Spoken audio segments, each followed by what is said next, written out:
Siang ini saya berada di sebuah tempat kuliner khas masakan Sumbawa dalam rangka untuk mencicipi rindu pada masakan Sumbawa yang memiliki cita rasa yang sangat khas yang dibandingkan dengan masakan-masakan atau kuliner-kuliner yang berasal dari daerah lain. Saya berada di Tropole, warung Madura Sumbawa, tepatnya di Ampenan, Kota Mataram.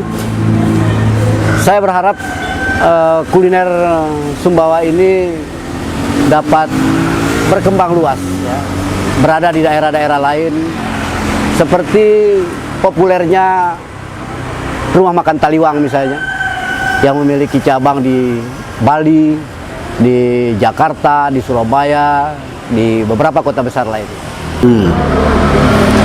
Kalau Anda rasakan ini, waduh, luar biasa. Daging kambing muda, yang sangat empuk, ditangani, dikelola oleh juru masak profesional, dan bumbu-bumbunya ini adalah bumbu-bumbu khas Sumbawa. Nah, soto Madura Sumbawa ini sesungguhnya adalah kuliner khas Sumbawa, karena masakan ini tidak ditemukan di Madura, tidak ditemukan di Jawa Timur. Nah, kenapa kemudian disebut sebagai soto Madura Sumbawa? Karena para pedagangnya itu adalah sahabat-sahabat kita, warga Sumbawa yang berasal dari Madura.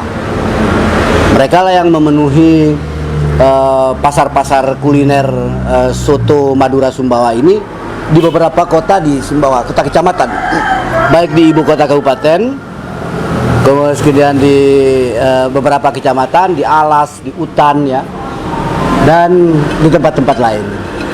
Nah, soto khas Madura Sumbawa ini sudah demikian terkenal, tidak saja di Sumbawa tetapi juga di kota-kota lain. Beberapa petinggi negara juga kesengsem lah dengan kuliner khas Sumbawa ini. Seperti Pak Dahlan Iskan, itu sangat suka dengan soto Madura Sumbawa ini. Bahkan Pak Kapolda dulu, Pak Kapolda Iriawan, itu sering memesan secara khusus ini. Seperti Pak Dahlan Iskan. Pak Dahlan Iskan itu kadang waktu beliau menjadi Menteri BUMN, itu dikirim khusus dari Sumbawa ke beliau, baik saat beliau di Jakarta maupun saat beliau di Sumbawa. Nah, saya siang ini bersama owner dari Tropole, pengelola warung Sumbawa Madura, dan saya baru pesan soto Madura Sumbawa. Selain yang kita kenal itu ada sepat, singang, terus kemudian gecok, bahkan ada menurut informasinya jenis-jenis makanan atau kuliner yang lain yang walaupun namanya sama seperti gado-gado, sambusak, dan lain-lain itu, tetapi memiliki cita rasa khas Sumbawa. Kira-kira seperti apa penjelasannya itu, Mbak? Kalau yang di Tropole ini, di warung Tropole, ada sepat, singang, soto Madura, sate Madura.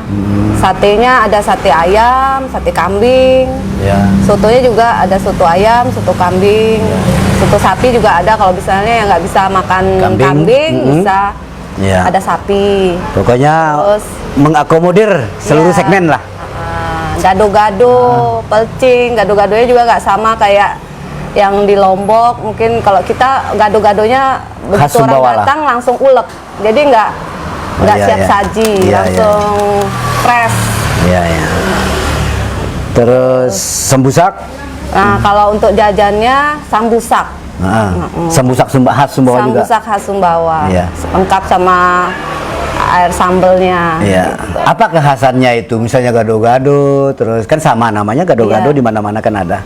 Apa khasnya sehingga dikatakan gado-gado khas Sumbawa? Nah, kalau menurut orang yang ini katanya beda sih. Pernah mencicipi ya? Pernah mencicipi beda kayak yang di Lombok. Gitu. Iya, iya. Yang lain-lain lah. Mungkin seperti kalau yang di sini mungkin bumbunya tuh langsung dibikin. Kalau kita satu-satu begitu orang datang langsung ulek. Iya, gitu. iya, iya. Mungkin orang pakai blender, kalau kita diulek itu. Ulek tangan ya? ulek tangan. Iya, iya. Nah, jadi banyak sekali jenis kuliner kita dari Sumbawa yang memiliki cita rasa khas yang berbeda dengan daerah-daerah lain. Soto di mana-mana ada, ya.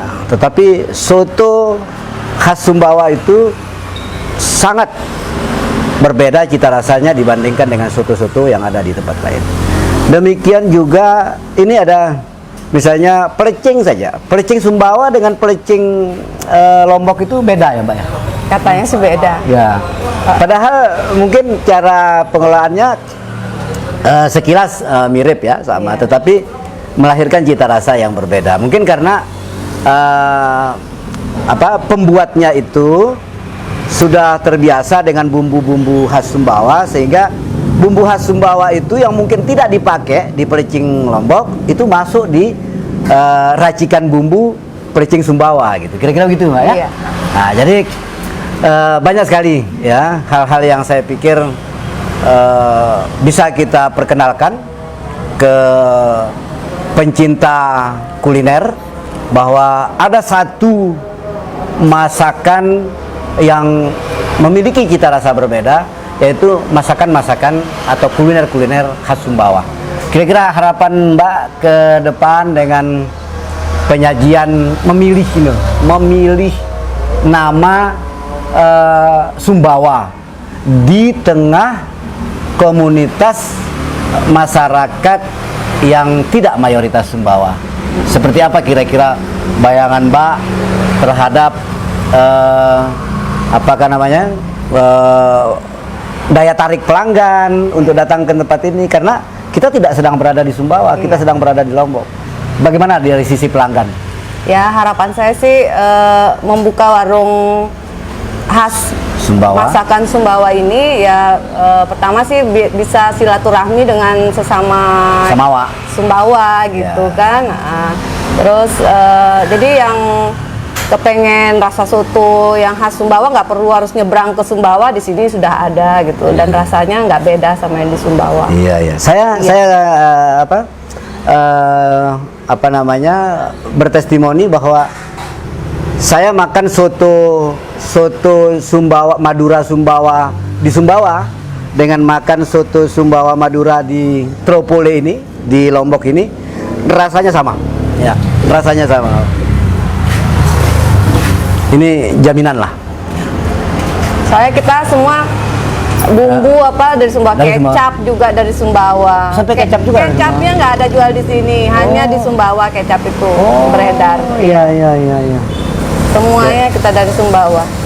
Jadi bumbu yang lain-lain ini semua Sumbawa. Tinggal yang disiapkan di sini oleh pengelola rumah makan ini hanya piring dan sendok saja. Selebihnya dari Sumbawa. Jangan-jangan juga piring dari Sumbawa ini, Mbak. Orangnya dari Sumbawa. Orangnya juga. dari Sumbawa ya. Baik.